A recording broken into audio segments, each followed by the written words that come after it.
Welcome to episode 101 of the Backlot 605 podcast. I am one of your hosts. I am Casey Calderman. Joined with me, as always, and joined with the Nightbreed right behind him, is Mr. Brian Mensing. How's it going? It is going great. And Brian, we are here, episode 101. It feels weird to say anything over 100 for the show. That's a crazy number to be at. But we are joined by our great friend, Nightbreed aficionado, Cory Jacobsen.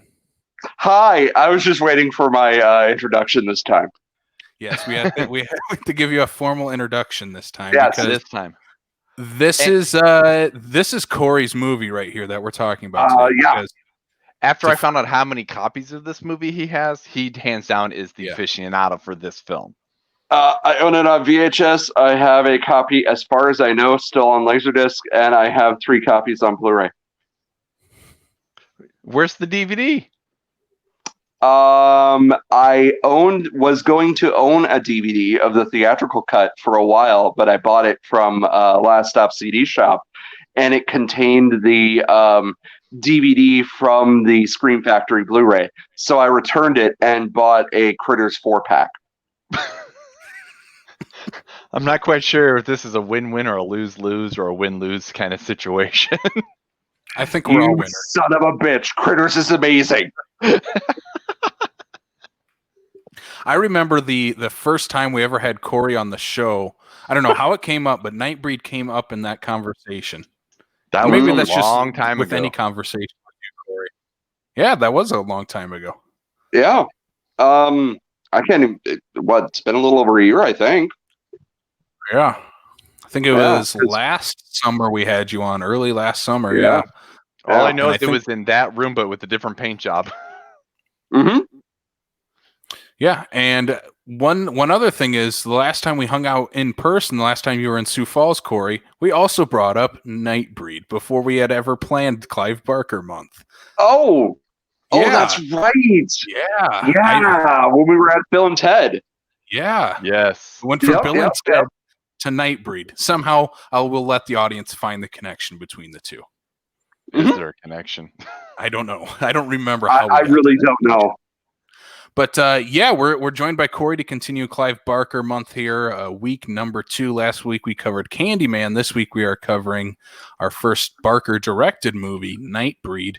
So we'll cover that in the second half of the show. But first up, let's get into our usual stuff here in the first half: the box office, the news, the coming soon. But let's start off with the box office numbers for this week. We have a new king of the box office, if you will, or a new grandpa of the box office. This is The War with Grandpa, $3.6 million. First weekend out. Robert De Niro, the savior of cinema, tops Christopher Nolan with a nice $3.6 million opening weekend. This is not too bad considering what we're working with here for the sake of movies right now. Like I'm genuinely, impressed by this. I think it's funny that it's, him that is taking on Tenet and actually winning and whatnot. And of all movies to, win, like this would not happen if we weren't in a global pandemic. Like this would not be the number one movie right now, period. Regardless of movies that should have been that aren't going to be, like, this would not be a number one movie at all. I don't know. It'd be lucky if we broke a top 5 with this movie. Yeah, I think we'd be looking at the lower half of this list in any normal year. And I mean, this movie was supposed to come out a few years ago. So I don't know if it would have broke the top 5 back then, but damn it, we're in a strange world this year. And Robert De Niro in another grandpa role takes the cake at the box office. I think he's balancing his career in the later half of his life here with he's either doing Scorsese movies or he gets to be the crazy wacky grandpa in a comedy. Well, yeah. And I mean, why not? He doesn't need to actually attempt to do anything while being in those movies. He doesn't need to act. He just shows up and has fun. Right. And you know what? If that's his absolute intent with these movies is, I've made my money, I've won my awards. I'm to the end, basically to the end of my career to say, I'm just going to do whatever the hell I want and have fun with it. He's still gonna do his serious movies like The Irishman and the Scorsese and stuff like that. But like this, Dirty Grandpa, stuff like that. Why not? Like he's paid his dues. Well, exactly. Yeah, Yeah, I think he's kind of been. I think Meet the Parents was kind of a good change for him. He was kind of transitioning out of being the mobster, and then now he's fully embraced it, and I think he's enjoying himself getting to take these on. And I think it seems probably gets to shoot these for 2-3 months, has fun, goes on vacation, gets to do wacky things, and. Yeah, I don't blame the guy for taking roles like these, but this is the first movie to top Tenet at the box office in its over 2-month reign at the top of the box office. Pretty darn close, anyway. Let's move on then to Tenet, which took the number 2 spot, $2.1 million. Any other thoughts on Tenet? I mean, we did a mini review last time Cory was here on the movie, but still sticking in right around the same spot it was, a month and a half ago when we talked. I think it's just to the point where it's there because there's nothing else. And speaking of some other movies that are there because there's nothing else, number 3 sticking around in the top 3 is Hocus Pocus with its 2020 re-release here during the month of October, taking in $1.16 million this past weekend. I was not aware it was hanging around longer than a week, so it's cool to see it still in the top 5 of the box office. Yeah, I could see Disney keeping this out for the month of October for the sake of Halloween. If they're pulling in these kind of numbers, they're probably just like, let's let it ride. Mm-hmm. I mean, yeah, like right now, I mean, the other big Disney one that we'll talk about some other re-releases they have this week, but New Mutants is their other big one. So I guess, why not try to keep a movie in the top 3 here with Hocus Pocus?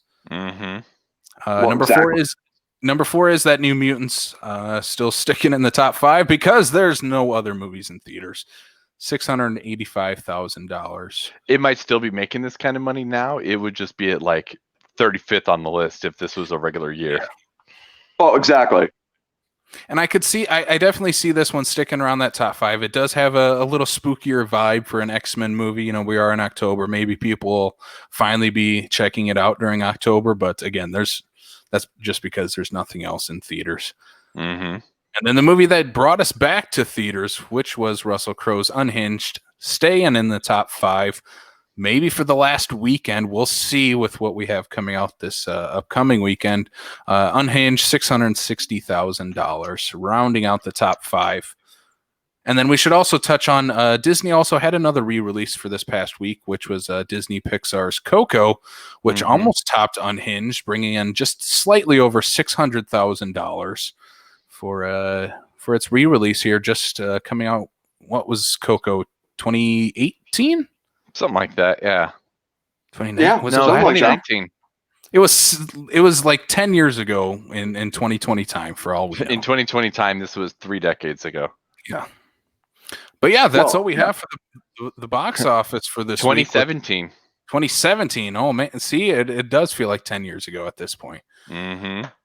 Yeah, I mean, we had a lot of Disney talk here in the box office. We're gonna have a lot of Disney talk in this news here for this week. Not as much news as last week, but the news we do have is some pretty big movie news to talk about as well. And some of it's like, yay, some of it's, I don't know. So the first batch of news we have, I partially feel this is just people grasping at straws until we get legit, solid information. Is on the heels of Jamie Foxx supposedly in talks to reprise his role as Electro for Spider-Man 3. Sounds like Benedict Cumberbatch is supposed to come in as Doctor Strange also in Spider-Man 3, as well as Dane DeHaan and Kirsten Dunst rumored to also be part of Spider-Man 3, which obviously opens up the expectation of the multiverse aspect of everything. Yeah. Doctor Strange from the current. Obviously, we got Electro from The Amazing Spider-Man. Same with Dane DeHaan, Kirsten Dunst from the original trilogy. Until there's legit information coming out, I think this is solely just people telling us, here's what we're hoping for because we expect a multiverse movie out of this. Yeah, Cumberbatch has been confirmed. The other two are very heavily rumored at this point. Mhm. I feel like Charlie Day and It's Always Sunny, where I'm like connecting all the dots, like how this all fits in together. Yes. Because Uh-huh. with Doctor Strange, he's already been confirmed to deal with the multiverse in his next solo movie, in the Multiverse of Madness, which is Yep. directed by Sam Raimi, who Right. directed Tobey Maguire and Kirsten Dunst in the first 3 Spider-Man movies. And Kristen Dunst is rumored to appear in this movie. It's all connected, folks.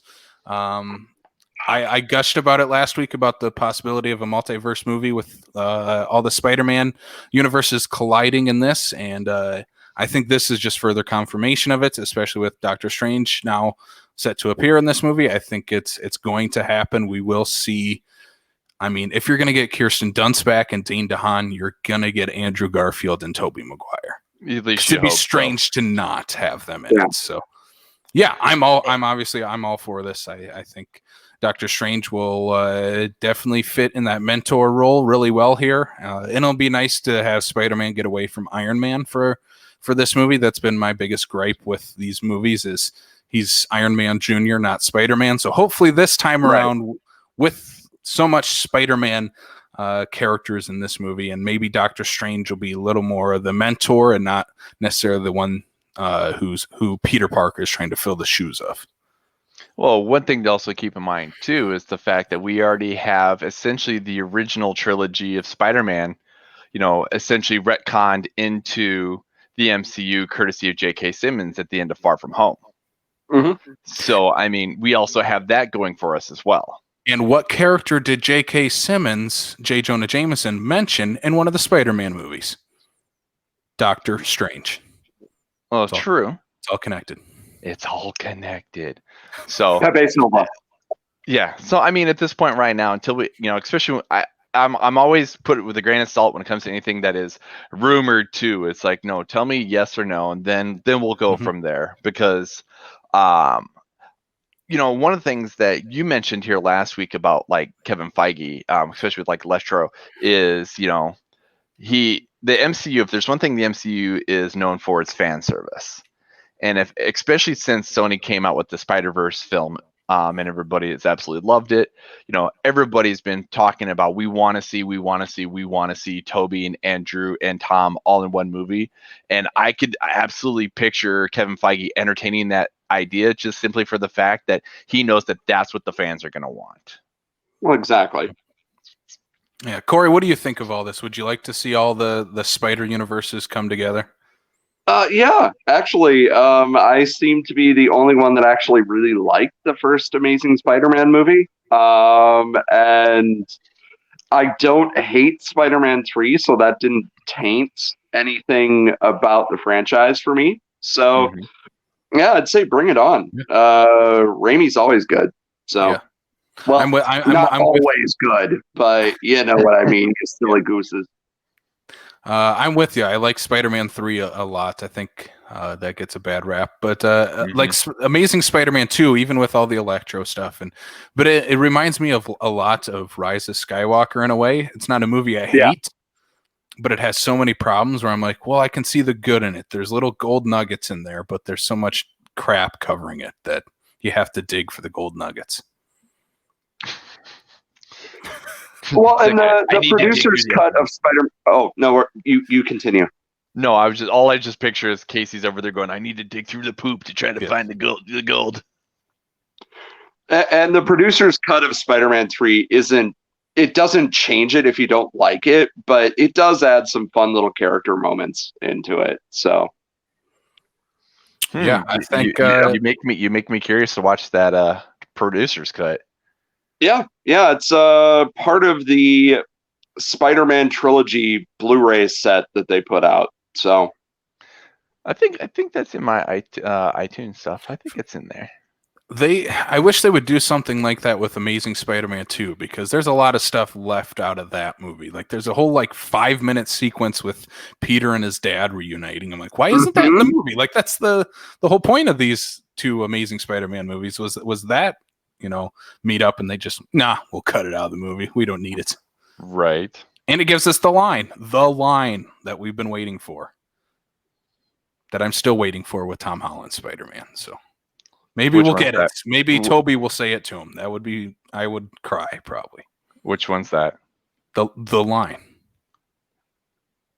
With great power comes great responsibility. Oh, yes. Line, Okay. The line, yeah. So, all right, what do we got next, Brian? So yes, the next thing we have as we stay on the Disney train because the Mouse House rules everything is we have gotten updated information in regards to the movie Soul.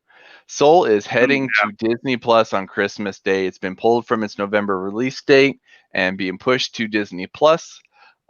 Good thing is that either they learned a lesson or they didn't think it was going to be profitable enough. But this one is going to be straight available on Christmas Day, like they did with previous releases to Disney Plus, like Hamilton and whatnot that they've pulled and put out, as opposed to $29.99 premium access that is Mulan. So I'm excited for this. I have Disney Plus, so Christmas Day is. I think it would be a good movie to watch on Christmas Day. That's not a Christmas movie. So I think also Disney Plus is a good place for this to be. To kind of get it out there, get people to watch it and whatnot, and then obviously they'll release it digitally here later. So I mean, for the sake of the box office right now, as much as I enjoy what Soul is and what I've seen of the previews and whatnot, I don't know if it was going to necessarily have the same draw as some other Pixar movies. So I think this is probably a good route for them to go anyway. Yeah, I'm actually of two minds of this on Disney's side on this, because Mulan we talked about so many times on the show was the $29.99 price point on that movie, and how it's presumably the movie did not do as much as they thought it was going to. But again, I think that is a very different audience than what this is here, because Mulan was aiming for a little bit older audience at that point. It was still a PG-13 movie. It was live action, had a lot of action scenes in it. I know a lot of parents were probably like, my kids aren't old enough to watch this yet, especially if I have to pay $30 for it. We'll just wait. And I think a Pixar movie is very different. I think, especially when this is going to get released on Christmas Day, when families are all home, I'm assuming people will be getting together for this Christmas, especially after the year it's been. It's going to be one of those things. A lot of people are going to be heading home and getting together for Christmas. And I think Disney probably could have snuck that $29.99 price point on this movie, and it would have sold. But I'm, as a fan, I'm fine. That means I get to watch this movie with my Disney Plus subscription. That is A-okay with me.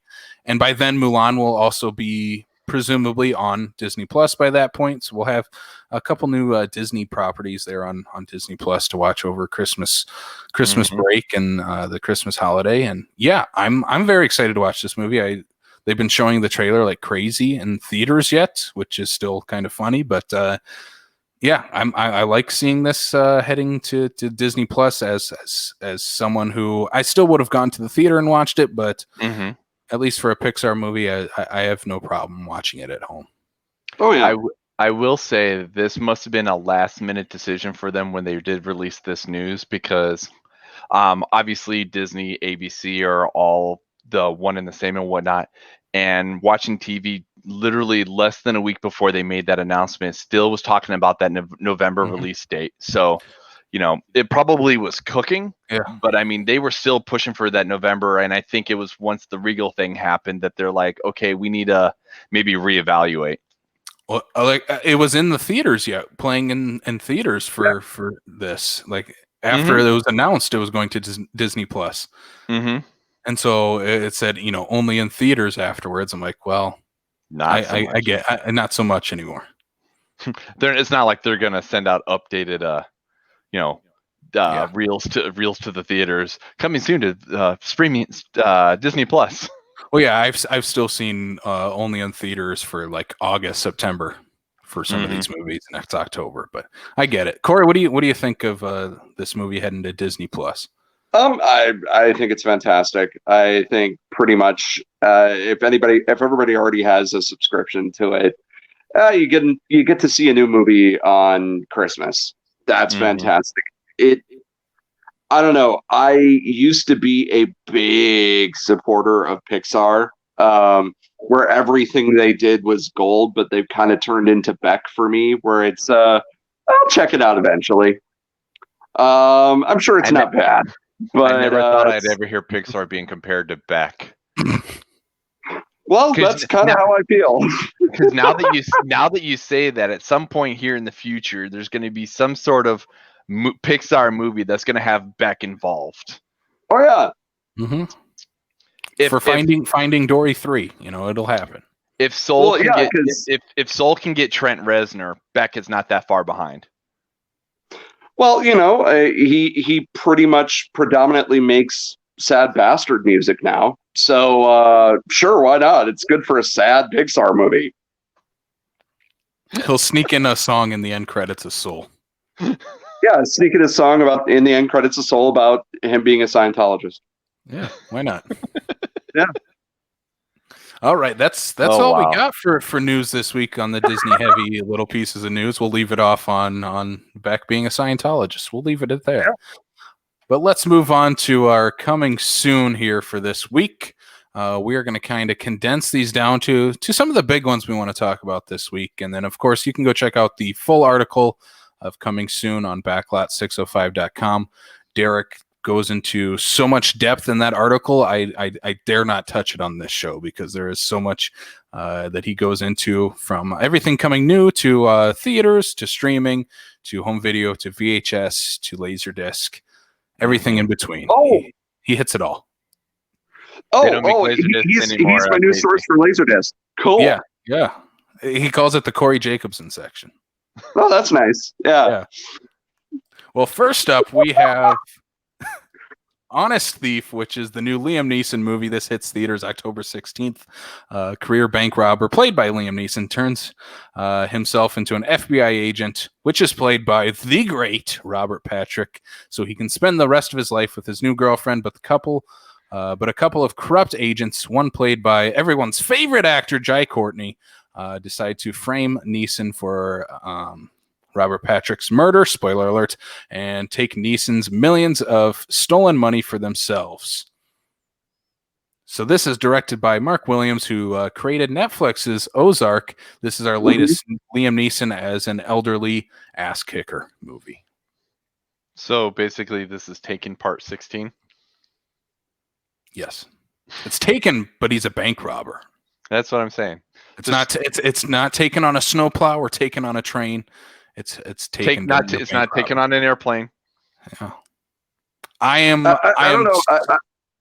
Go ahead. Corey. I want a new Liam Neeson goes up against wolves movie.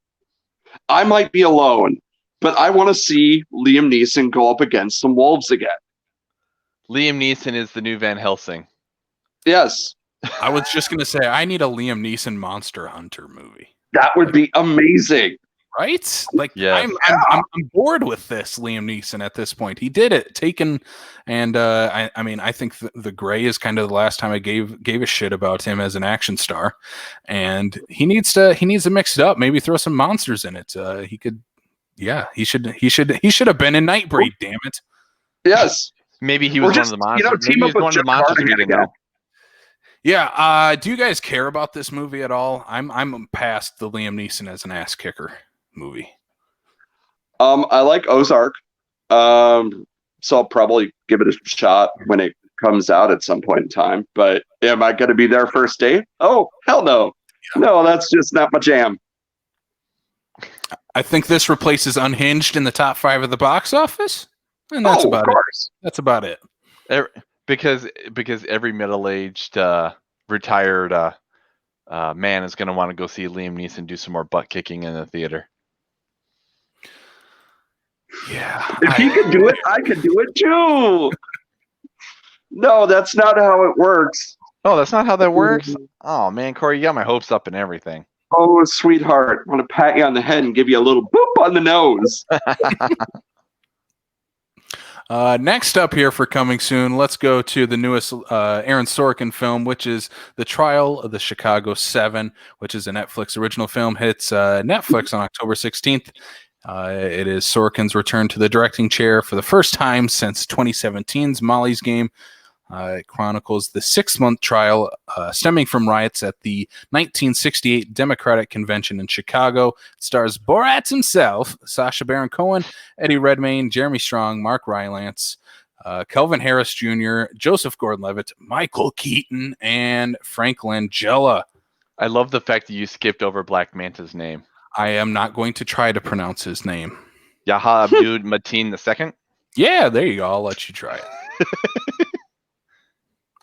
What do you guys think? New Sorkin movie hitting Netflix just in time for maybe Oscar season. I won't watch it because I'm dedicating October for the sake of Halloween, horror, thriller kind of movies and whatnot. But this is definitely one that I want to watch after October is done because, number one, when I saw the trailer, I was intrigued by the fact that this is one of those Sacha Baron Cohen movies where it's a serious movie. You know, he might have his opportunity, you know, speckled through in there to be able to have his little fun that he probably will have.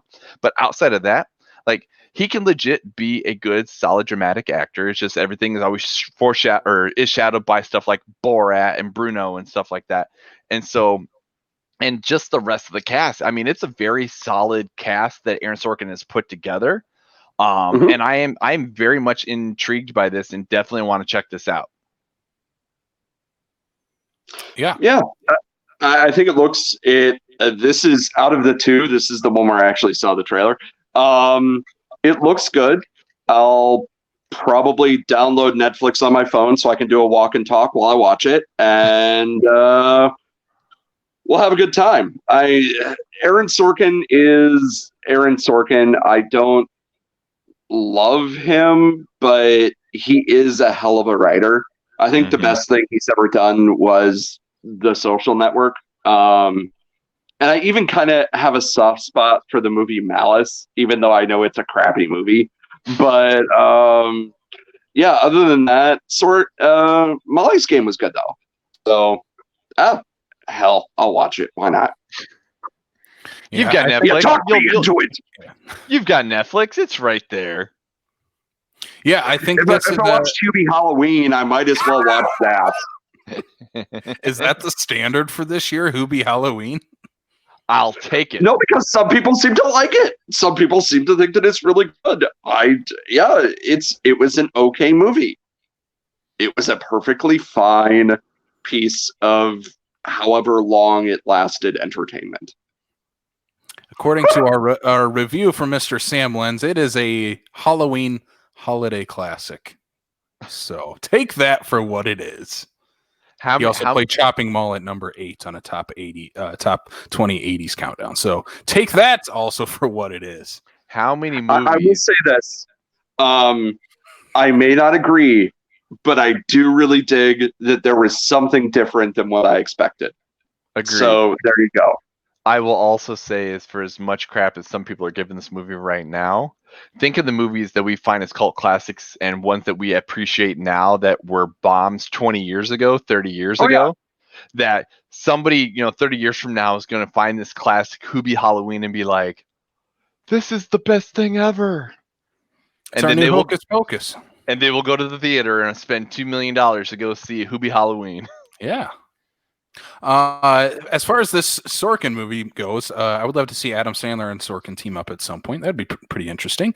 Hopefully in Grown Ups 3, I think he could write a very great Grown Ups 3. It's just the 5 guys walking on the beach and talking for 2 hours. Casey, the script for Grown Ups 3 is already written. That's true. I showed you that script. It is amazing. It is daring. It is brilliant. It is violent. And I love every single second of it. It's probably the best thing Adam Sandler will never make. I think I'll pair this up with Borat 2 and have a Sacha Baron Cohen night. Why not? Yeah, I'll follow this movie up with the palate cleanser of Borat 2. So, that's a Trial of the Chicago 7 coming on Netflix this upcoming weekend. But then next up, we do have a couple re-releases that we'll be talking about that are hitting theaters here during Halloween season. Those include The Nightmare Before Christmas, The Shining, and Halloween. Look at that. Halloween 2018. Okay. Not Halloween 78, Halloween 18. No, the wrong one to put in theaters again. First, yeah. What do you guys think? We got some big Halloween movies here in the month of October coming out. 3 big ones. Well, 2 big ones and 1 sequel. Yeah, I'm excited to go. I checked out the 40th anniversary screening of The Shining when it was re-released last year before Doctor Sleep, when it was restored in 4K. Yeah. Which was amazing to watch that in the theater. So I will probably pass on it this time around, but A Nightmare Before Christmas will be on our watch list for this upcoming week for sure. Okay. Have 1 I've seen in the theaters, 2 I have not. Only 1 of these I would actually go to the theater to go see. And that's because I haven't seen it, and that's The Shining. You've never seen The Shining? No, in the theater. Oh. I've seen The Shining multiple times. I have the 4K release of The Shining. But no, it's one of those ones. It's kind of, call it the bucket list kind of movie where, like, given the opportunity, I'm gonna try to go see it in the theater. Nightmare Before Christmas, meh. I know, there's people that live in Casey's house that probably would, have me beheaded for saying things like this. But this is true. Meh. I enjoyed the music. I had the soundtrack for Nightmare Before Christmas, and I saw Halloween when it was in theaters, and 2 years ago. So if I want to watch it really that bad, I've got it on home video right now. And yes, I can do that with Shining, but again, that's not one I've ever had the experience of a big screen for. Right. Well, and that particular movie, even though it was technically shot with the concept of it being able to be shown on home video, it is a different experience seeing it envelop you when you're in a theater. So yeah. Halloween 2018 is a good movie. But I already saw it. I own it. Much like Brian, I have no need to see it. I initially saw The Nightmare Before Christmas in the theater because I'm an old man, just like Brian. And I feel about that. It was a fine movie. I have never felt the need to really watch it all that often. I think the soundtrack has some good things in it. Casey, I hope I can at some point in time come back into your house by saying you might things, burst into flames when you do. But, but it has some good songs, and I'll leave it at that. I owned it on Laserdisc. It came with a really cool coffee table book. I sold that Laserdisc for way more than it was worth. Yeah, there you go. Yeah, this Nightmare Before Christmas is worshipped in our house. Not necessarily by me, but by my other half. That is for sure. And when I told her this was going to be in theaters, it was a no-brainer that we'd be watching this in the theaters for the first time for both of us. I wish, though, that they would have taken a risk and played one of the other Halloween movies. It seems very strange to have the big Halloween movie for this year from that series be the one that was already played in theaters 2 years ago. Mm-hmm. It seems to make sense to me, at least play the first one. Or if go crazy and play some of the other ones. I don't know. But Cory, what's the and I'll ask Brian this too. What's the one you guys would want to watch in theaters that's not Halloween 2018 or 1978's Halloween? Do you want to go first, Brian? Because I already have my answer. I have an answer for you. Okay. Outside of the original and the last one, I have not seen any Michael Myers movies in between. I take that back. I've seen the first Rob Zombie one, but outside of that, I couldn't tell you. I want to see an entire theater packed, and I know that this is never going to happen, with like-minded individuals to all watch the beauty that is Halloween 3 Season of the Witch together in harmony.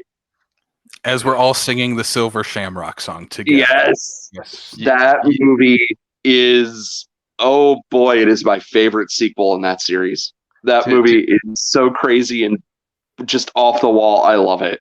To get 50 people in one room to watch that movie simultaneously, I think you're going to have to query the entire United States. I mean, how is Tom Atkins a sex symbol? Why would you make him a sex symbol? How is he not? Oh, he is, man. Oh, but not only is he not a sex symbol, the character is an alcoholic. Possibly. They don't quite get into that. He is definitely an absentee father. He just goes off on different whims. He cheats on his wife, which I'm assuming they don't get into that either, but he hits on every single woman. So I'm assuming there's some infidelity there. He's a bastard person, and this is your hero. This is the guy that's going to save the world while he has like some sort of alcoholic beverage in his hand. Oh, that movie is beautiful. Almost as beautiful as Nightbreed. Almost. Yeah, I'd maybe go Season the Witch too. But I'd probably go with my favorite sequel of the series, Halloween H2O. Like, I'd love to watch that in the theaters. Yeah, that's my favorite sequel of the series. Contrary to me putting Halloween 4 on the top 20 list, but I'd also love to watch that too. Is H2O the one with Busta, or is that Resurrection? That is Resurrection. Yes. Okay. I just remember going to Blockbuster Video when that came out and seeing the panel and be like, "Wow, Busta Rhymes is in a Halloween movie." Yep. Oh, he is. Blockbuster Video. He delivers the best line of the series. Yeah, he delivers the best line of the series, which we cannot say on the show. Otherwise, I will use my one F-bomb. All right, YouTube it is. Yeah, check it out. And Brian, that should be your next series watch for the spooky season, the Halloween series. I would need assistance with that in order to be able to pull that off. I surprisingly have all but Halloween 3, Season of the Witch. I don't know why I don't own that one. I own all of them. They're all in my little box set. But Cory, you're also far away from me right now. I can't query you. I know. Be like, Derek. Give it time. Give it time. But no, that's legit something that I've been contemplating. I actually just completed through the Jigsaw franchise. Okay. And I'm like, okay, so I've been trying to figure out what to watch. And I did get some nice little fun ones in there, like The Witches and Vampires versus the Bronx, which I took that cue from Andy, which that was definitely a fun watch. I'm watching Holidays right now. I'm like, I need another like series, and it's either that or I get my old DVDs off the shelf and I start going through the Nightmare on Elm Street films. You could always do the Leprechaun series. I could, or the Warlock series. Brian, we're doing Hellraiser at the end of the month. You could do the whole Hellraiser series. That is a lot of trying to get a hold of straight to video stuff that probably is not easily accessible for cheap to nothing. But yeah, that was coming soon, guys. Coming soon. What are we watching next? Yeah, so that was coming soon. Go check out the article on backlot605.com. We'll have a lot more rambling here in the second half of the show. I am certain of that. And I think we'll have some rambling about some other movies that we recently watched besides Nightbreed too, because I know me and Cory watched something that relates to this movie from the same director. So we'll talk a little bit about that too. But yeah, let's take a little break and then we'll come back and maybe transform into Nightbreed.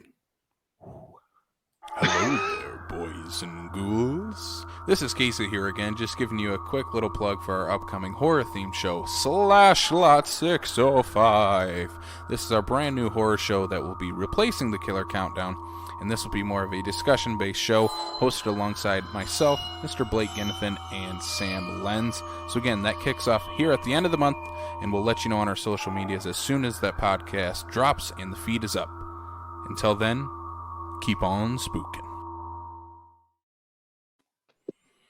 All right, we are back. Keep on spooking, huh? We are going to keep on spooking, Brian, because we're talking some Nightbreed, 1990s Nightbreed, from director and writer Mr. Clive Barker, our man of the hour, the man of this month, Clive Barker. Yeah, this is based on the it's a short novel. It's a novella.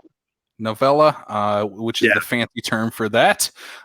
Cabal, and we have the resident Nightbreed super fan aficionado, Cabal himself, Cory Jacobsen, with us. That's right.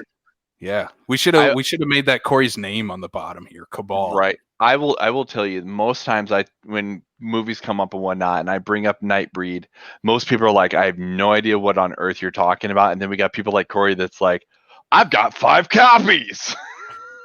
Yes, I do. I need to have one wherever I'm at, because who knows when I'm going to want to watch that. That's not true. No, I probably had not seen Nightbreed for probably a good 3 or 4 years before this podcast happened. Well, and then you watched it how many times, Cory? I watched it 3 times. And because there are various cuts to the movie, and I own them all, and in one particular instance, I have 2 different versions of the same cut. How the hell does that work? Because the Arrow box set comes with both the theatrical and the director's cut. I have the Scream Factory director's cut, not the big one that they released. And then I have the Nightbreed Cabal cut. So it'll be fun discussing the main differences, and hopefully I won't get confused. Well, hopefully you won't, because I won't know the difference. And the part that is entertaining is the fact that I recently just rewatched this, courtesy of Hoopla. If anybody doesn't know what Hoopla is, if you've got a library card, it's a free way to watch movies and whatnot. I think it's funny that I think the Sioux Falls Library and Nightbreed are 2 things that you would expect to find connected to each other, but they've got the director's cut, and it has been such a long time since I've had the original DVD or the VHS, because I remember renting it from Video Mania way back in the day. I'm legit watching this going, I don't remember this, I don't remember that. I don't remember if that was, or if it was just because I hadn't watched it in such a long time, or if it was because it was the director's cut. So I'm curious as to where you'll help be able to get me schooled in the differences here. Yeah, there's in the theatrical cut, there's a lot of stuff. The film is structured differently in the beginning, considerably differently. So they wanted a slasher movie out of Nightbreed. Why? Because it's Clive Barker, and if you make a slasher movie, maybe you can make a franchise out of it, like everything else. And this has, if they would have marketed it correctly, this is set up for like a trilogy of films. But speaking of which, they're finally coming out with a TV series, so hopefully it'll do a version of this movie and then continue on, so I can finally get to figure out what the heck happened. Yeah, I think we're in a strange way. Hopefully, at the start of like a Barker adaptations coming to TV and to theaters, like King, like a few years ago. Now all of a sudden, it was the biggest horror movie ever, and they're like, "Well, we need to adapt everything now again this time." And I feel like Barker, it's been a while since we've had a Barker adaptation, and maybe Candyman will be that turning point. Maybe. With a new Hellraiser series and a movie, and like Cory said, a Nightbreed series. I mean, we just had Books of Blood on Hulu. There's a lot of things that we can adapt with this. And Books of Blood is not great. We'll talk about it at the end, Cory. Yeah, it's not good. But Nightbreed, on the other hand, is good sales pitch. It's very good. Yeah, Nightbreed. I also watched the director's cut, so that'll be the main discussion we're going to talk about. I think that's the most easily accessible, very much so. Brief and the theatrical directors and the Cabal cut. Cory will kind of be our mediator between all 3, because Brian, from what it sounds like, you probably only remember the director's cut if you had seen the theatrical one. Oh, no, I've seen the theatrical. The thing is that it's this. We're talking about pre-director's cut, like VHS, because I want to say even the original DVD release is the original theatrical, unless Cory tells me otherwise. Like, no, those are the ones that I remember. And those are the ones that, like, if you were to try to go like say Last Stop, for example, if you're finding the old, because I even remember the old DVD cases, the old paper cases, because it was like one of the first like release DVD, bare boned, like nothing to it. So It's a snapper case. yeah, exactly. And it features the artwork that is behind you right now. So it does. Mm-hmm. Yeah, But I love that artwork. It's just like this motley crew of monsters that just look super Mhm. badass. And it's these monsters that made me go, yeah, I want to watch this movie. I remember I was in like the 7th grade when I watched this movie for the first time, because this is the kind of movie a preteen should be watching. Oh, exactly. Every preteen should read Clive Barker, because you won't learn about any bad things. It'll help answer your questions about life. I would also like to point out, for the sake of me being irresponsible and watching this movie at such a young age, this is also one of my cousin's favorite movies, and he's 5.5 years younger than I am. Okay. Well, and I will say, in a lot of ways, this is probably the least perverse Clive Barker movie. Even in its director's cut form, it is the least perverse. It doesn't have a lot of unique sexuality to it. I'm just going to be diplomatic and say unique sexuality. That say is in The Great and Secret Show or Weave World. I'm still surprised that they haven't made a Thief of Always movie, but that's discussion for a different time. Yeah, what do you guys want to talk about? It's Nightbreed. It is Nightbreed. A lot. Yeah, I tend to agree with that, because at least for Barker directing stuff, I think it definitely is. But as far as his, I think the one we talked about earlier, Books of Blood, is very much missing a lot of that sexual undertones or overtones for Barker. It has none of that, which I found very weird watching that movie. But we're not talking about that movie. We're not talking about this movie. We'll talk about it a little later at the end. I do want to talk about it. Yes. But Nightbreed, Cory, I'm going to throw it off to you. We are talking director's cut. What's the plot of this movie? And before that, have you read Cabal? Yes, I have. Okay. Yep. I have the book that was entitled Cabal, that also has the short story The Last Illusion in it, and also the story that Candyman is based on. So, yeah. And we will be talking about the adaptation of The Last Illusion a little bit later on. Do you want me to kind of go into like plot details, or? Yeah, let's get into the plot of Nightbreed here.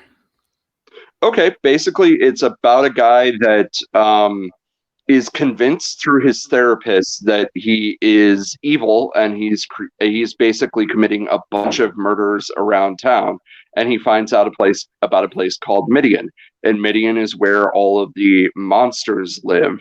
And so he makes his little pilgrimage to Midian against everybody's wishes, and eventually becomes Nightbreed, and also brings more awareness to the public that Midian exists, and all of the negative things that happen because of that.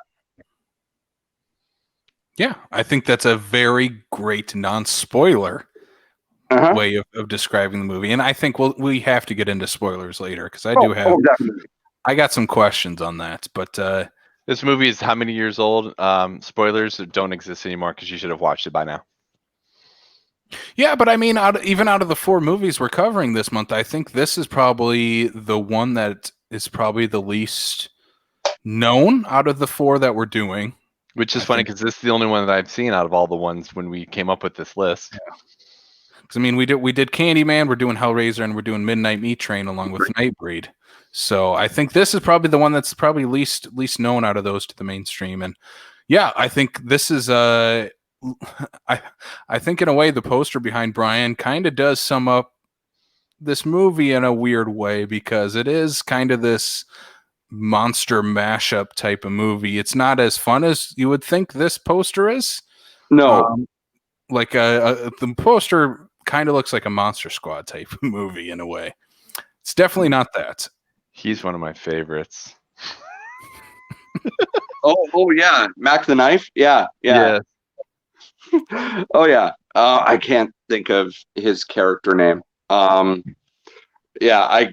for some reason I can only remember Pelican and Narcissi or Narciss. And those are the only names that I, other than Boone / Cabal. But you'd think that I'd remember all of them since I watched them in quick succession. But there are just so many different characters, and some of them aren't even named. I mean, there's actually one on the poster that is in it for about a second, and that is it. And so right behind Boone on his right shoulder. This guy right here. Yep. I'm particularly fond of the McDonald's Moon Man. I think he's pretty cool. Yes. I think he looks great. Then let's just start there. I think he's a little off there, right there. These two specifically. Oh, I love those two together. I think they're fantastic. They're a little hard. I think the character design in this movie is really, really great, and I think the biggest thing about this, and I think this is definitely a Barker thing, is world building. Mm-hmm. Yes. And this has some fantastic world building, and we talked about earlier how this could have built into multiple sequels and a whole Nightbreed series after this that we never got.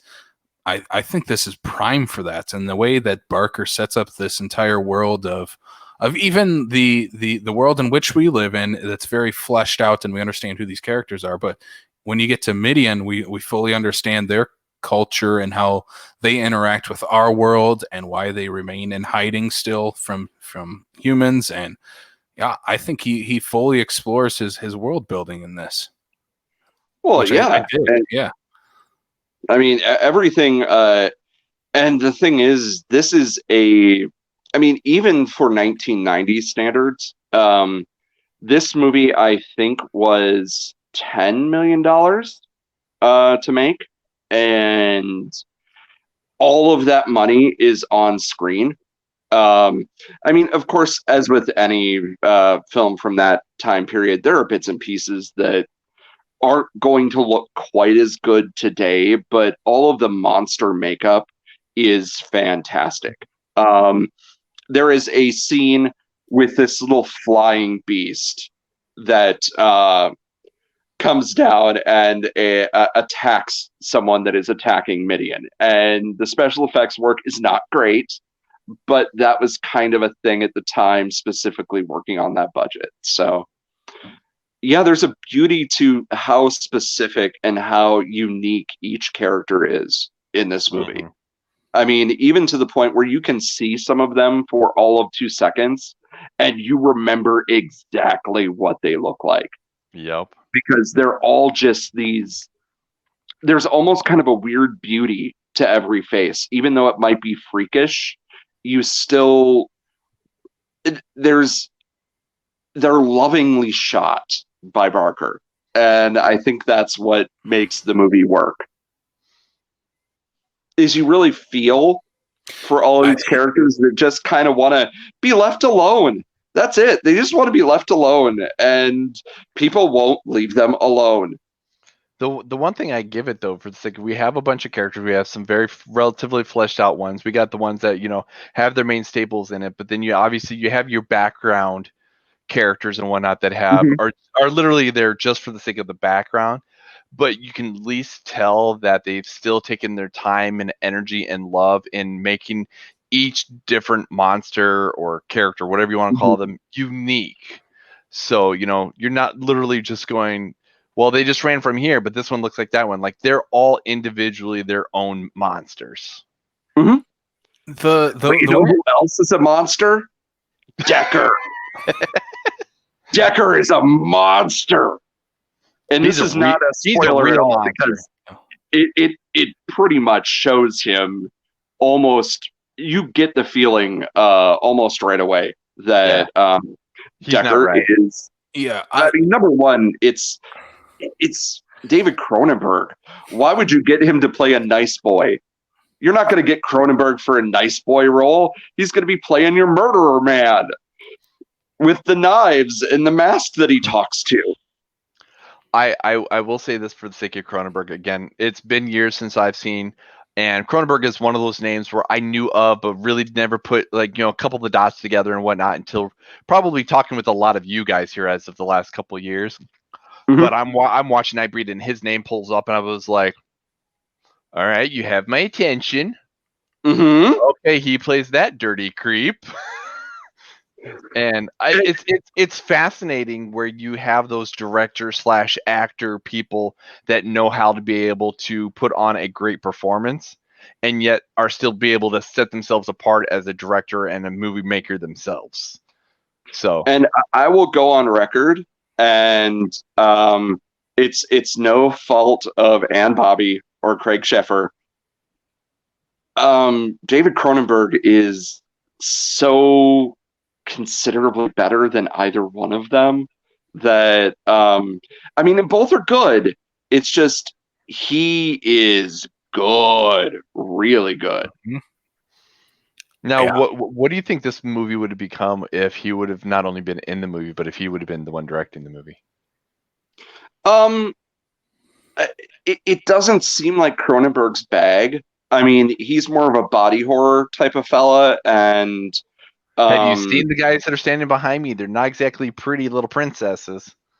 Yeah, but he likes the horror from within, like your body essentially rejecting itself. And Barker is more about the horrors of society rejecting the unique.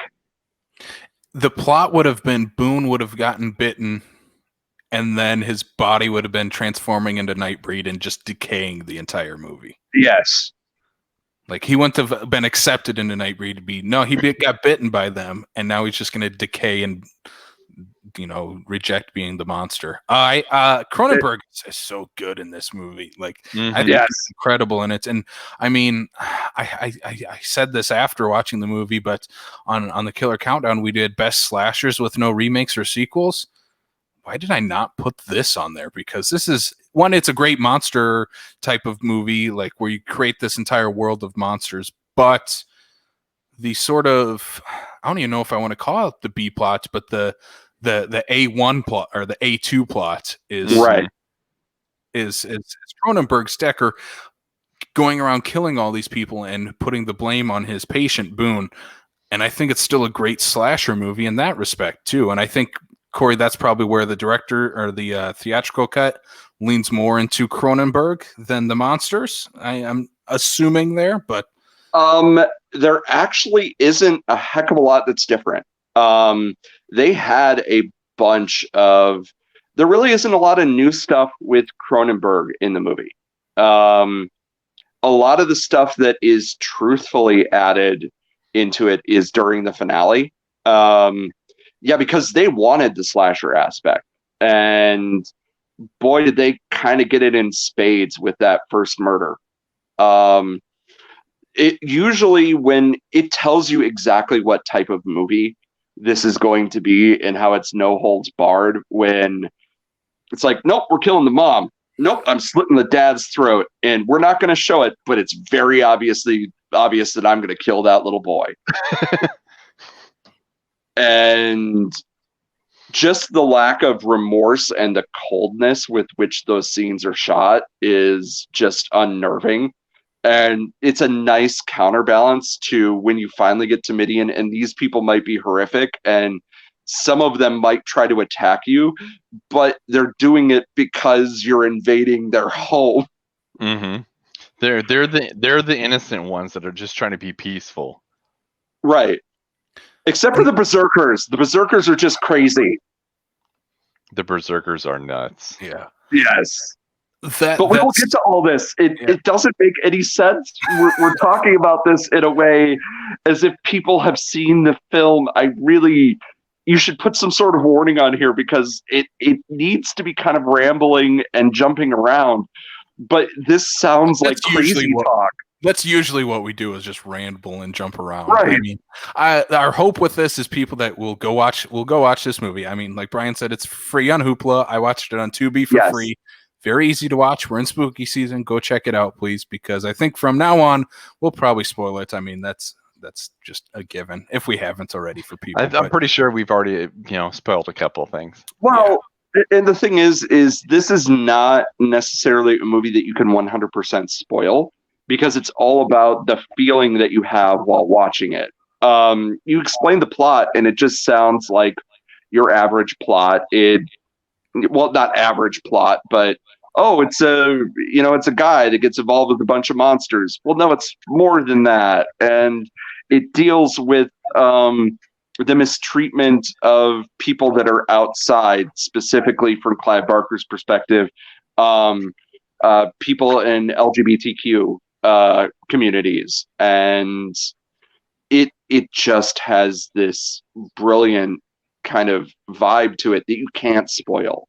So, and don't get me wrong, I think the movie is flawed, and I think all versions of it are flawed, but I still think the movie is great. But we'll get into that a little bit more. Yeah, I think I'm assuming all three of us will lean more into the positive on this one than the negative, for sure. Oh yeah. But with another thing before we kind of go into some more of the plot details, that home invasion scene, it is very unnerving to watch, because it feels very real. It feels very much like a home invasion movie. It kind of feels like The Strangers, like even with the mask. You beat me to it. Looking very similar to the mask in The Strangers. I think the mask is incredible in this movie. But somehow creepier than anything in The Strangers, because it just has those button eyes and that zipper mouth that isn't quite placed correctly, and you kind of get the weird feeling of, did he make this out of skin? How did he make this? Because he didn't just go and buy it. Yeah, he made it. You buy that kind of stuff on Amazon all the time. Yeah, well, exactly. He bought the mask from Trick or Treat Studios. I mean, obviously. Yeah. I don't even know if this has been made into a mask yet. If it hasn't, it needs to be, because this should be a costume. Like, it's a pretty easy costume to wear during Halloween. You get a suit and you put on this mask, and you're Cronenberg from Nightbreed. I think it's a very incredible look for this movie. I think it's maybe the most iconic look from this movie now, almost 30 years later. This is kind of the image that's kind of taken over in many ways. And I think that maybe is just in terms of marketing stuff, because that's the closest way you can relate to this to a Michael Myers or a Jason Voorhees. Right. The guy in a mask. For me, just for the sake of what when I think of Nightbreed, he's not that face, that mask is not the first thing I think of. I'm either thinking of, Mr. Red, I'm gonna bite you, Mr. Moonface, or Mr. I've got tentacles that come out of my belly button, sort of thing. So he, by all means, he's creepy as all hell in that mask and whatnot. But when I just genuinely just think of the monsters of Nightbreed, he's not the first one I think of. I just want to interject something that I just thought of. Well, I didn't just think of it, but I didn't write this down in any of the things that I wrote about this movie. What this proves is that the Beverly Hillbillies exists in this world, and the Nightbreed watch the Beverly Hillbillies. At least Pelican does, because he does say, "Y'all come back now, you hear?" They don't get a whole lot of cable down there. No, in Midian, so that's all they have is just reruns of the Beverly Hillbillies. I mean, is Baphomet basic? I don't know. I don't know how. Do you know how hard it is to steal cable when you don't have internet in 1990? They got TV Land. That's the only channel that could come through. Well, yeah, there you go. TV Land did not exist. Oh, well. Whatever channel those would have been on then. Let's get back into this plot of this movie.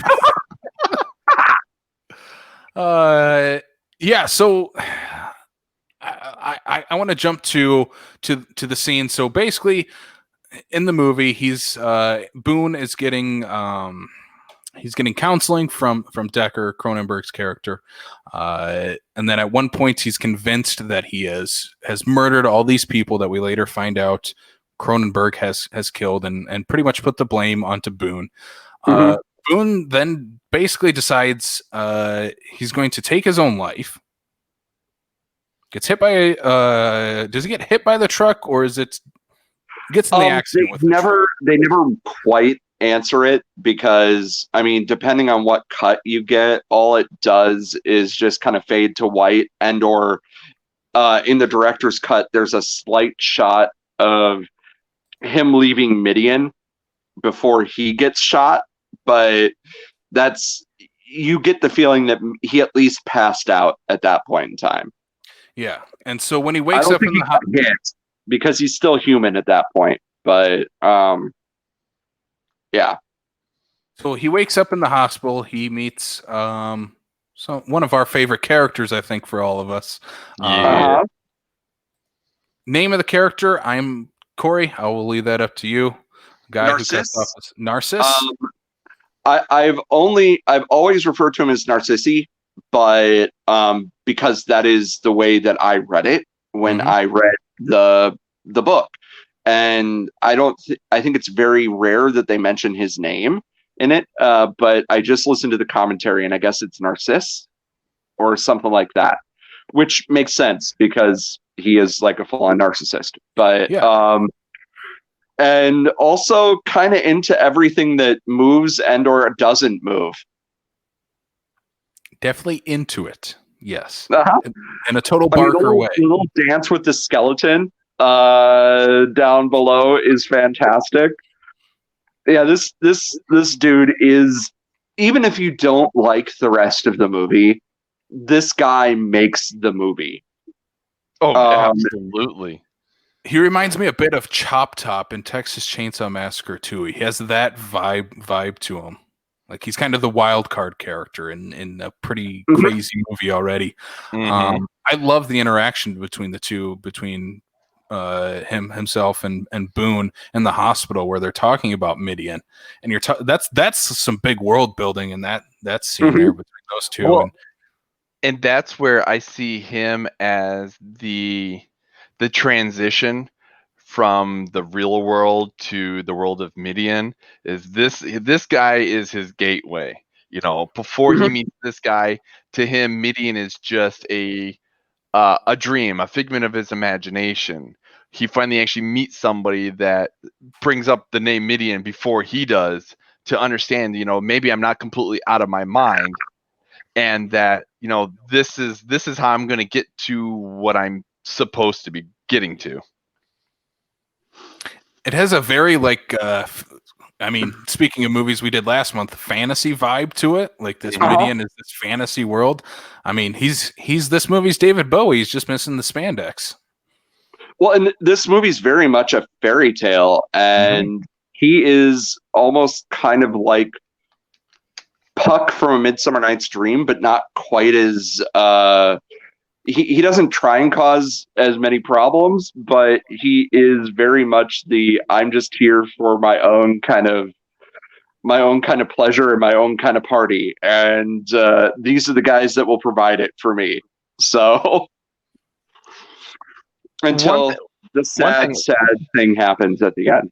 But the one thing I kind of get a kick out of is the fact that you really don't see like the time length amidst it between him getting to Midian versus Boone getting to Midian, because they have this confrontation in the hospital, and then the next time he sees him, it's almost like he's been in Midian for years now, because he's part of the locals. He understands how everything works, and you're just like, weren't you just in a hospital talking about someplace you'd never been before?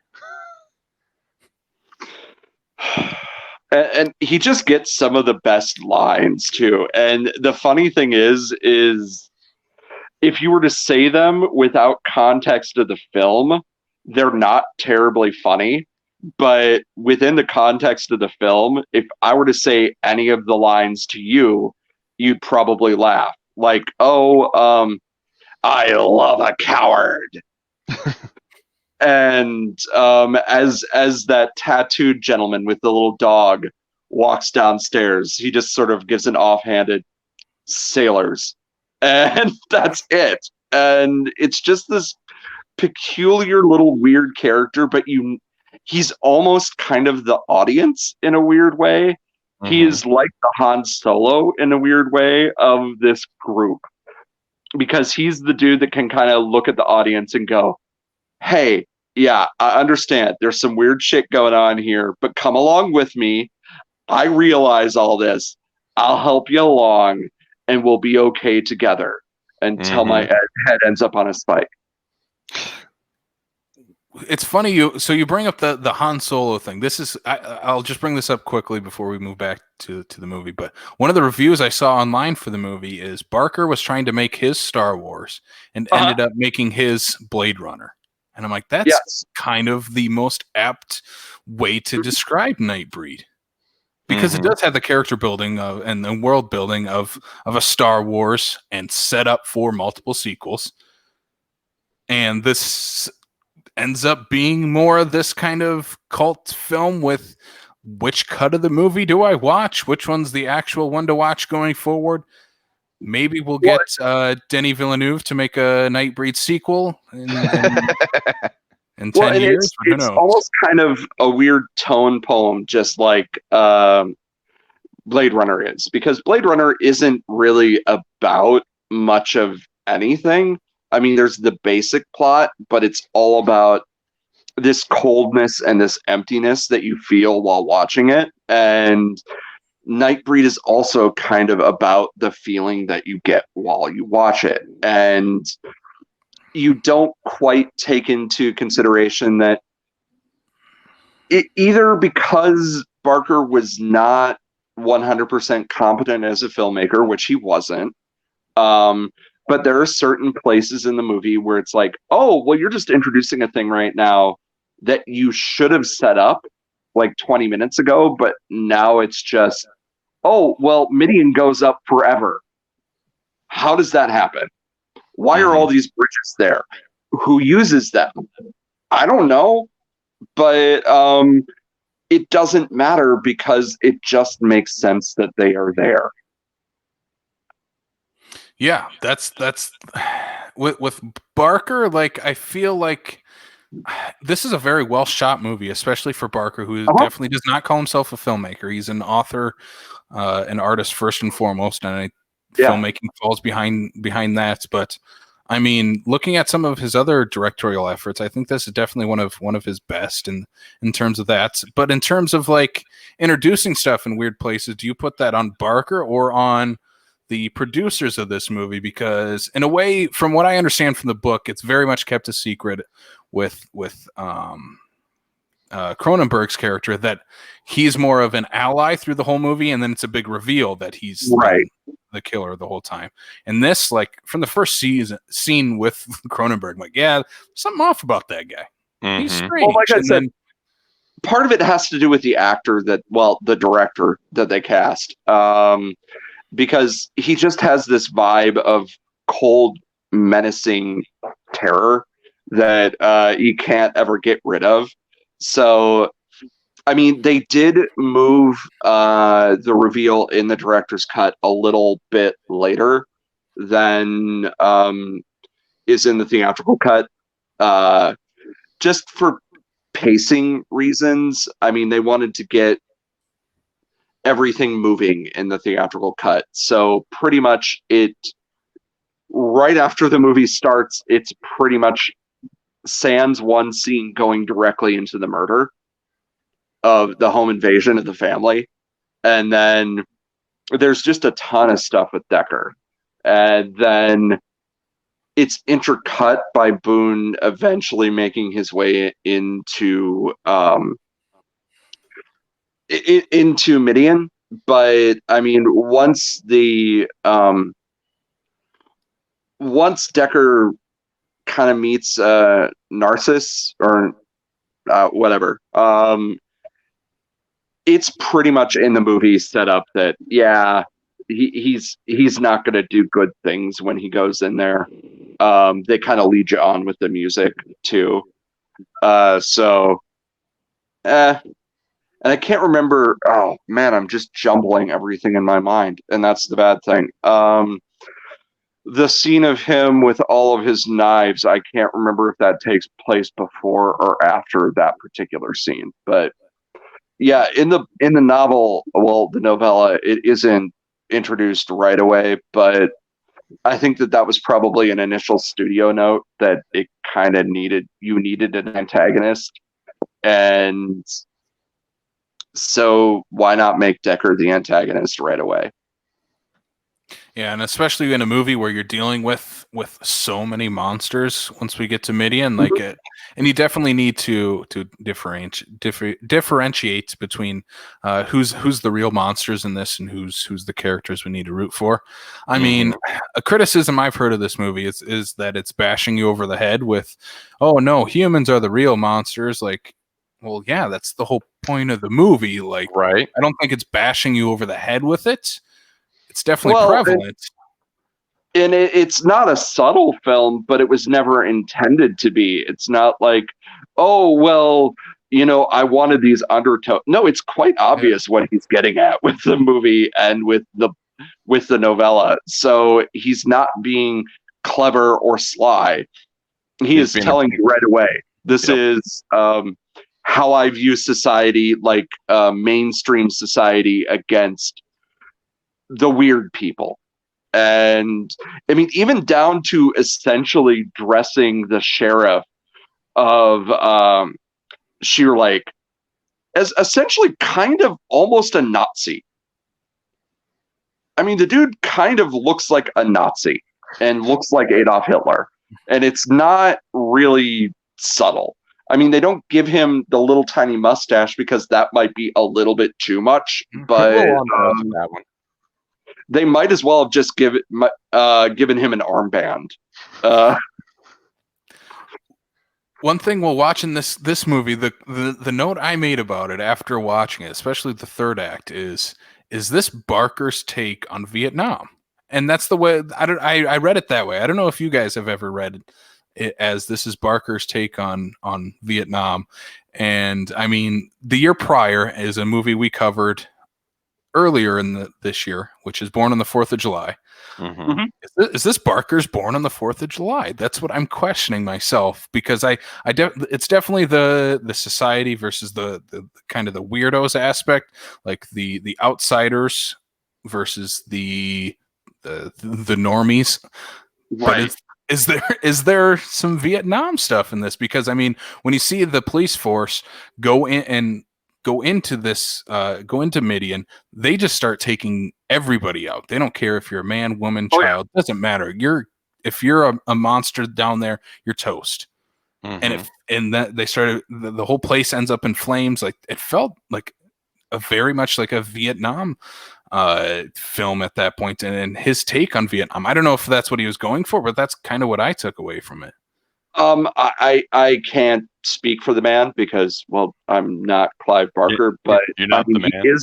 He is old enough to have gone through that, and much like Wes Craven and John Carpenter and Toby Hooper, they might not be, unlike a lot of movies made today where they want to really say, oh, this is about Bush, or this is about Trump, or this is about the war that's going on, and they make it abundantly clear. I think it's more of just an influence than anything. You probably, I apologize for my word usage, but he grew up, and a lot of people of that group generation grew up seeing some shit and awful things on television, and you never get that out of your memory. And so, while do I think it is an intentional thing? No. But do I think that the raid on Midian is kind of has a very good resemblance to the raids on different villages? Yes, I do. Specifically the way that they are portrayed in media. Yeah. The undertone is there, whether it was intended or not. Right, exactly. Yeah, and again, I think more talking with you guys about it, I think it's definitely more of like the mainstream versus the outsiders aspect. But Mhm. I think there's definitely some of that undertones snuck in underneath as well. So Well, I think you can't ever get away from that. I mean, if that is something, especially if you're writing in the horror genre and you want to deal with the horrors that people do, you write what you know, kid. And that is a part of history that did not show human nature in the best light in the world.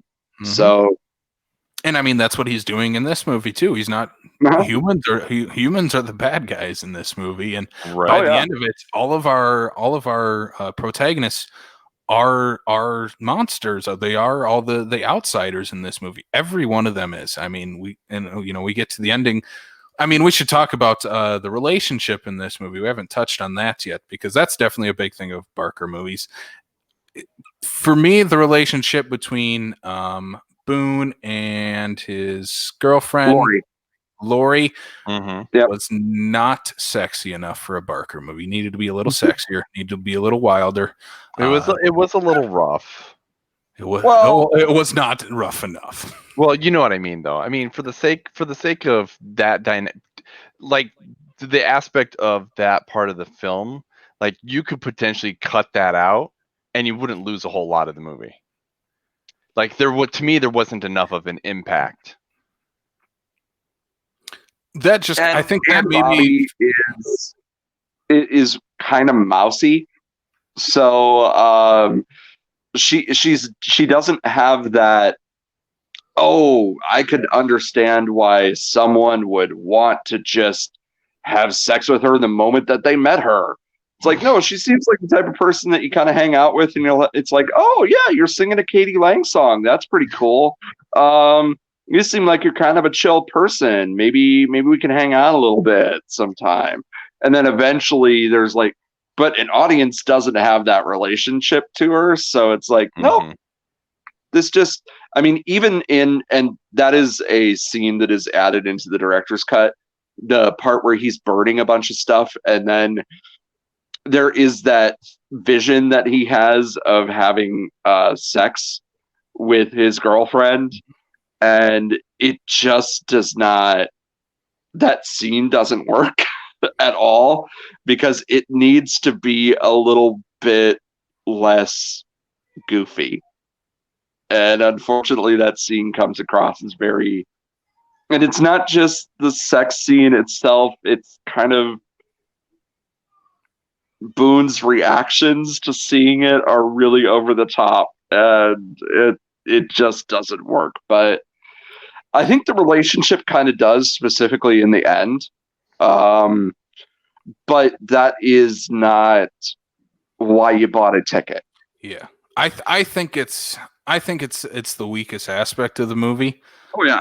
I kind of like that vision scene, but I felt we needed the reality version of that either before or after that. And I think there's a scene where they hint at it later, and then a character literally says, "No, we don't have time for that in the jail cell. Let's get out of here. We got to go save." It's like, well, no, we kind of want that. That's why we come to a Barker movie, and I would have taken it there because it feels like that's definitely ingrained in Barker's DNA to have scenes like that. And I didn't hate the vision scene with him, but I think that's the weakest point is those two together. Because not that the relationship's bad or anything, but it's like you don't know a whole lot about the two. Yeah, the dynamic just isn't it isn't punched in enough. And it is the weakest part of the novella too. I mean, like I said, the reason you bought the ticket is for Boone meeting the Nightbreed, and it's not for this little. And I think it's mainly, the reason that they didn't focus on it is because it is kind of a nothing, and they don't really have a lot of chemistry. And I think it was just there specifically to make it work for audiences that would read and or see it. It's like, no, we need a love interest. We need something at stake. Well, he has something at stake. But yeah, something that an audience can relate to without reading into things too much. And I feel like there's maybe this is in the novella too, is the whole aspect of her researching where Midian is and where where Boone's body went. Maybe that's a bigger part in the Cabal story. And but I feel I cannot remember because it has been seriously at least 15 years since I have read that. Yeah, so I can only remember just bits and pieces of it, and so, but that sounds right. Yeah, and maybe some of that's missing in that too. I don't know. I think that's definitely something that could be expanded upon if they ever try to adapt Nightbreed again in the TV series, or if they end up doing a remake or something down the road. But yeah, did you guys have any other final points on Nightbreed? I kind of got all of my big points in. Do you guys have any other ones you want to hit? So, for the sake of my curiosity, how much are the Berserkers in the original theatrical cut? Do you remember, Cory? I very little. I barely remember them all, and I was like, they have a really good part in that third act. I'm like, I don't remember any of that. They are there. But much like anything within that director's cut / the Cabal cut, a lot of the stuff that was added in was towards the end, and there is more Berserker carnage added into the movie, which is weird because you'd think that would be something that they would really want to hype up, because I mean, who cares about all these monsters being hated? Let's watch some people get torn apart. Right. And so you'd think that would be like a big thing, but it's really not. Yeah, watching the director's cut again, because I had not seen that for a couple of years, and watching them in quick succession, just noticing like little tiny bits and pieces that are like little lines that are taken out that I'm surprised that they took out. There is a line with Pelican and his horned friend before he tells him to take the big guy that I always found funny, and that is that's no longer in the director's cut. Oh, and then big spoiler. This is a big spoiler. One thing that is not in the director's cut, which is in both the Cabal cut and the theatrical version, which is the ending with the preacher and Decker. It is saved for after the credits in the Cabal cut, but it's completely absent from the director's cut. Basically, there is a scene that was added at the behest of the studio to have Decker be brought back to life. And so technically within the world of those two particular movies, Decker is still technically alive. They got to protect their slasher character. They got to make the sequels there. And I love the fact that it now ends on that gigantic kind of Gone with the Wind style shot of Laurie and Boone up on a hill, ready to lead the Nightbreed into their new location and finally find their place in the world where they won't be harmed. And it is, yeah, it brings about the fairy tale aspect of Nightbreed more than the theatrical cut does. But that was the thing, is when you got to the end, I was like, I didn't remember that at all either. But then again, it doesn't exist.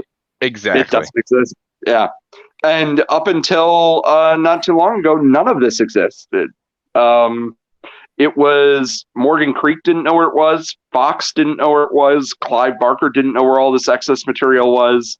And even on the Cabal cut, which it sounds like they found new footage too, since they printed that Blu-ray. But there's a good 12 minutes of just old VHS material, because it's the only version of the stuff that they could find.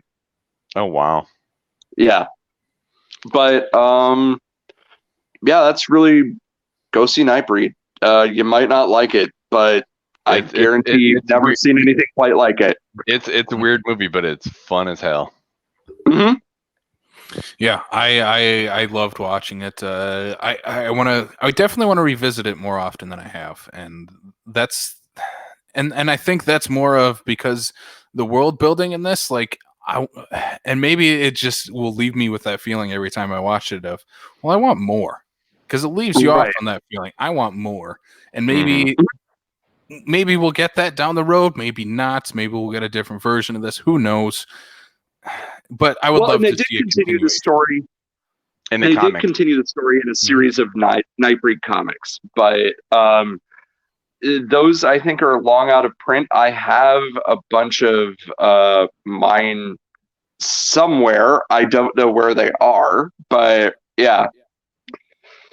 But that's a whole like Matrix thing where you can't just expect people to, oh well, if you want to know the whole story, you have to read this and then you have to watch this and then no, just tell me the story. It's fine. Right. It's the new Star Wars thing. It's where you have to read the books and the comics to figure out who everybody is. But yeah, just give it to us. And I mean, like we've talked about before, if this does get a series eventually, I'd be all for that. Hopefully, we're entering into where Barker stuff is getting adapted a little more. I mean, Hellraiser has been, but and I was going to say that they're coming out with the Hellraiser series on HBO. Hopefully, so I hope that's good. And and they're still working, I guess, on a proper reboot to that.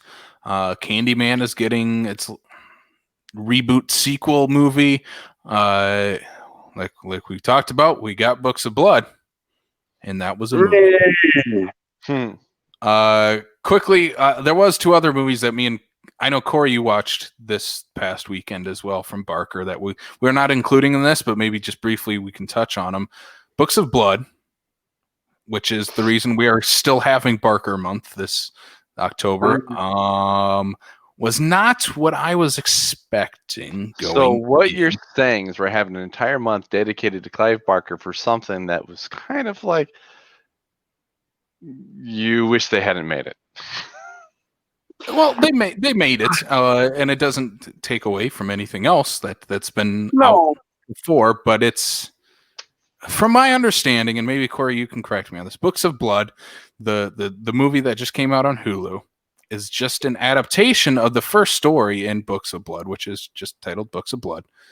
But then the 3 intercutting stories of the movie are all created for this movie and are not contained in Barker said Books of Blood. Does that make sense? Maybe not. Yeah.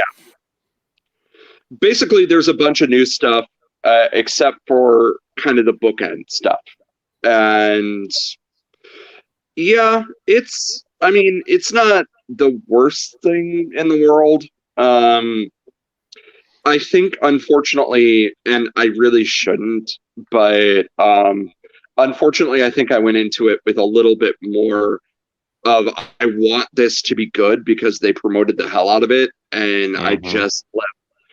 It was more that it was less about me disliking it and more just about my disappointment that it just is not as good as it should be. And I'm along with this series this month, I'm kind of getting into the Barker stuff I've never watched or read before. I've never read Barker until this month, and I'm starting to read Books of Blood. So I was expecting an adaptation, like an anthology of 3 of the books out of there, 3 of the short stories, which this is not, for some reason, which seems very, very strange because they have not been adapted to film before. Why would you not just take Barker stuff and just adapt it? A couple of them have. There is a movie from a few years ago called Books of Blood that's actually halfway decent. It's not great, but it's better than this limited series. And there is also a movie called Dread, which I think is also not very successful. I mean, not 100% successful, but it kind of gets forgotten. in the realm of Clive Barker adaptations, and it really shouldn't, because it's considerably better than another movie that I know that you're doing for a special Patreon only podcast, which I don't hate, but it's not good. I'm looking forward to that one too. I am definitely looking forward to Rawhead Rex. But yeah, I've never seen Dread. I should have, because I love the director of that, Anthony DiBlasi. I think he's very, very underrated horror director. I'm definitely going to be checking that out this month. But another Barker movie I did check out, Lord of Illusions, just quickly. Very different adaptation for Barker. Does not feel like the Hellraisers, the Nightbreeds, the Midnight Meat Trains. It's a very more much more it's not contained, but like more ingrained in the real world. It doesn't deal with monsters and that way. It deals with, it's definitely deals with magic, like the way he likes to adapt, right. like the Hellraiser, well, it deals with dealing with otherworldlies. Yeah. And Mm-hmm. it's a very different movie from him. I very much enjoyed that one too. Well, and Harry D'Amour is a character that has been in. He has a small cameo in The Great and Secret Show. He is the main character in Everville, the books of the arts that he is supposed to be a trilogy, but there are only 2 books so far. And seriously, Clive, if you're actually listening to this, I just heard your commentary. You sound sick as all get out. Please just do it now, because I don't know how much longer you're going to be living. But yeah, and Harry D'Amour is this fantastic occult detective, and I think part of my love for Lord of Illusions is the fact that whereas there is a lot of world building in Nightbreed, I think that there is in Lord of Illusions, but there's a lot of stuff that is just left up to audience interpretation. It's like, oh, well, this is like a middle episode of a series about Harry D'Amour, and some really cool stuff happened right before this movie. And we just kind of hint at it, but we don't want to 100% say, like, there's this whole exorcism that happens that's slightly hinted at in the movie, but never is really dealt with. It never comes back. It's just, oh, well, that's a thing that he did once to prove that, oh, he's done this before, so he knows what's going on.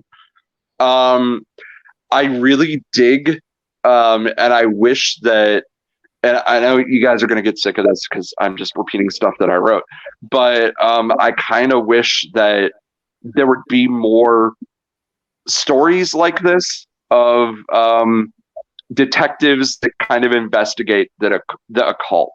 I think it would be an interesting TV series. Maybe HBO could do something along that line, but I know they did with Cast a Deadly Spell. But yeah, there's just a lot of, because film noir, especially with this movie, film noir and that occult stuff kind of worked really well. It doesn't 100% gel, but I will actually debate you, Casey. I think that this is, in a lot of ways, from a person that has read a lot of his stuff, the most Clive Barker movie. And see, I'm coming at it very new, so maybe I have not delved into that Barker yet, because I'm used to the Hellraiser Barker is like my intro to this man. Well, there's the weird androgyny in the film, with the guy wearing the gold pants, and all of the men a lot of the men are very androgynous. It deals with magic, which he is really into. I mean, not in like the David Copperfield and Terror Train sort of way, but just full on the concept of what is reality, what's fiction, and it's a very idiosyncratic film. I don't think it's, as a film for people who are not Clive Barker fans, do I think that it is as good as Nightbreed or Hellraiser? No. But as a film, I think that it is his best film, warts and all. Mm-hmm. Yeah, I can see that. I would love, much like Nightbreed, if we get a series of that. I would love to see a series from Nightbreed, and I would love to see a Lord of Illusion series. Bring back Scott Bakula. Like, go for it. Like, that would be awesome. I think he would be all for it too. Give him a 10-episode limited series, just one season. Let's do a full Lord of Illusion series. That'd be fun. And Bakula is actually quite good in the movie, and that was not too terrible. That movie came out not too terribly long after he was done with Quantum Leap. So it's not like he was riding that Quantum Leap train into a theatrical career. It's no, they just cast him, and he works really well. He has a lot of clever one-liners, and yeah, I think what is his name? Kevin Anderson, I think, who plays Swan, is really good. Famke Janssen's really good in that movie. It's a swell little detective movie, and Nix is scary as hell. Yeah, I think moral of this podcast today with Mr. Cory Jacobsen is give us more Clive Barker shit. Well, we make a Thief of Always movie. It needs to happen. It's a children's story. Make it. Kids will like it. And also make a Weave World movie or miniseries, or just make all of them. Just cut out all the Donkey Show stuff. All right. So one last thing I have on Nightbreed. I just looked this up while we were recording. There is a mask available. Yep. I found it. I think that's pretty cool. I saw it at Spirit Halloween last year, and I was going to buy it, but I think it was like somewhere around $70 there, and it's like I don't have enough cash for that right now. Yeah, we're not doing that. This might be a down the road from purchase for me from Trick or Treat Studios. So. Oh yeah, definitely. Yeah. Yeah, so again, that has been our Nightbreed episode. I think we all definitely highly recommend it here during this Halloween season. Yeah, I thoroughly had a blast with this, much like you guys did, and I think this is definitely fits in perfect for the Halloween season and is a worthy film to cover here for Clive Barker month too. Mm-hmm. Yeah. So let's get into some of the plugs that we have. Of course, like I said, we are in Clive Barker month. We are continuing that throughout this entire month. So if you want to listen to all those, check us out on Apple, Spotify, Stitcher, Google Podcast, Amazon Music, and to see our lovely, lovely faces, you can follow us and subscribe to us on YouTube. And you can check us out on backlot605.com. You can find all our podcasts, all of our movie reviews, including a latest movie review for the Adam Sandler comedy Hubie Halloween. That is up right now. We might have the highest score for that movie on the internet. And go check out our full Coming Soon article there as well. And then you can also subscribe to our Patreon. Yeah, we just started a Patreon. We have a $1, $3, and a $5 tier. You can go check out the perks there just at patreon.com/backlot605. And as Cory alluded to in the episode, we are going to be covering Rawhead Rex as part of our $5 Patreon's perk for this month. That'll be our film we're rounding out the month with, I guess, is Rawhead Rex. Why not? Brian, where can they find us on social media? So on social media, you can check us out on Facebook, Twitter, and Instagram, where we're posting updates and the links to the reviews and all that fun stuff up. There we go, right there. Yeah, see all that stuff right there in the corner. Yes. And then also, too, make sure to come check us out on Facebook with the South Dakota Film Community Group. Join the discussion. We like to throw stuff out there and see what everybody's thoughts are with everything that's going on. Absolutely. And Cory, thank you for coming on this. We would not do this episode without you. It would be sacrilege to not have Cory Jacobsen on the Nightbreed episode. I'm pretty sure he'd unfriend us all if we hadn't invited him on. I would mysteriously appear on all the Clive Barker podcasts if you wanted me to. Just all of the podcasts, unless it's a movie I don't really care for. But you know what I'm talking about. Yeah. We do. Yeah. Cory, where can they find you on the Instagrams? I am on somewhat random movie collection on Instagram. I'm trying out some new stuff. I'm trying out some new looks for my photos, trying different things. And it's absolutely like some of them. fantastic, and I'm jealous, Cory. I'm just saying. I will, yeah. I'll let you guys take a look at the app because I'll be heading back to Sioux Falls pretty soon. That'd be great. Yay! Yeah. Yeah. Cory's going to join the rest of us schmucks back That's here right. in South Dakota, which is our Midian. That's what it is. Cory's our That's cabal, and that's our Midian. Oh, And just good. remember- I like it. I just need to say it because it's my favorite little monologue from the movie. God is an astronaut. Oz is over the rainbow, and Midian is where the monsters live. Yay! Yeah. That's such a good line. Yeah. So again, thank you so much, Cory, for being on this. Thank yeah, you. we're definitely gonna have you back on the show. Of course, we love having Cory here because Cory explains things like me and Brian can't, and brings up movies that me and Brian have never heard of. If it's not Cory, it's Derek.